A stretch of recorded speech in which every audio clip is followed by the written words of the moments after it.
I mean, the title says it all. Hey man, what's that game you've been playing a lot recently? The one with the square and all the EDM? Just Shapes and Beats, I guess that's one way to word it, but what's it called? Just Shapes and Beats. Dude, I know what Shapes and Beats are called. What's the game? Just Shapes and Beats. Sure is, man. Sure is.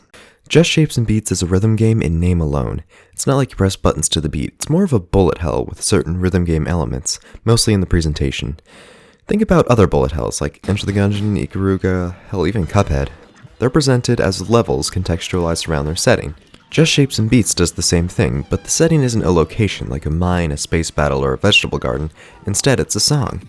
Every level is named after a song and plays out like an interactive music video. Instead of the soundtrack being a small portion of the larger whole, it's half the experience, just as advertised. When you think about it, every game has a ratio of shapes to beats. Pong, not a lot of shapes, but not a lot of beats either. This one has the 3-to-2 ratio. 3 shapes and 2 beats. Super Mario Bros. Amping up both shapes and beats significantly, though the shapes far outnumber the beats this time. 4-to-1 ratio this time. Jumping all the way up to Cyberpunk 2077, we get a perfect example of how skewed the ratio has gotten lately. Just look at all these shapes, I can't even count all of them. While the beats are still there, they just haven't been given the same treatment. I'm not going anywhere with this, I just can't overstate how fitting the title of Just Shapes and Beats is for this type of game. That's literally all it is.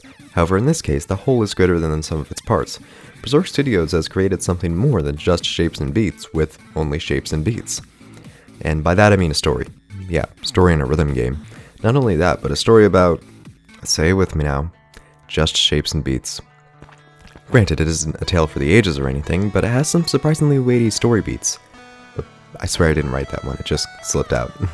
The basic premise is that this world is powered by these 3 magical triangle artifacts, and is protected by the player character, a blue square.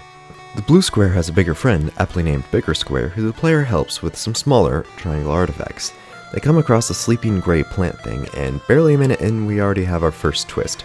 The triangle stabs the plant, somehow using its power to morph it into the boss, the main antagonist, who starts wrecking everything, even the opening credits, which I thought was a nice touch. He tears the triangle tree out of the ground, destroying the world as we know it. After a fantastic opening fight that doubles as a cutscene, showing that the boss is corrupting the world through the power of the triangles, the player is left on a random island, tasked with trying to fix everything. Yeah, it's super simple, but what did you expect? This is a game called Just Shapes and Beats, not just plot and characters. Besides, despite its simplicity, the story sure as hell made me feel things. Yes, I actually cared about whether a blue square would succeed or not. Why? Well, I think it all comes down to presentation. Not only is the visual style refreshingly unique, it's expressive, focused, and sometimes outright gorgeous while still being simplistic and geometric.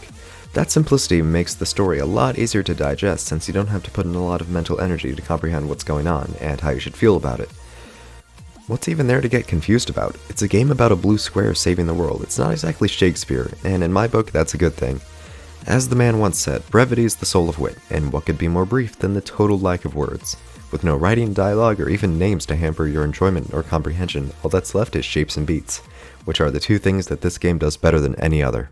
However, I think the game's biggest strength is just how self-aware it is. You know, if the title Just Shapes and Beats didn't tip you off already, it isn't afraid to have fun with itself and not exactly break the 4th wall, but softly tap at it. As said earlier, the boss blows up the opening credits, but that's just the tip of the iceberg. Sometimes significant actions disrupt or distort the background music. Enemies can interact with the overworld and even jump into levels, but the best example of this self-awareness is the game's extensive use of leitmotif. The boss always brings harsh, grating synth noises with him. The game's more somber moments are always accompanied by an acoustic piano. And the game's world boss victory music is Rainbow Road by Nanobi, which is a distillation of pure joy in audio form. And the best part, the game knows this. It will not pull punches, it knows just when to strike when you least expect it. This game, about nothing but shapes and beats, was actually able to catch me off guard because it conditioned me so well, and since the campaign is so short, it doesn't feel overused or indulgent at all. If I told you about how the game does this, it would ruin the magic, so just let it stand as a recommendation. Yeah, big surprise, I really like this game, could you tell? So for final thoughts, Just Shapes and Beats is a rhythm game, but it's also so much more. It's an audiovisual experience that you need to play for yourself. I never intend on reviewing any rhythm game I hate on this series, so instead of giving it a score, how about I rank it with the others? It's better than Spin Rhythm, that much is for sure. I mean, why have gorgeous background audio haptic visuals when you can have a game that's perfectly balanced, as all things should be?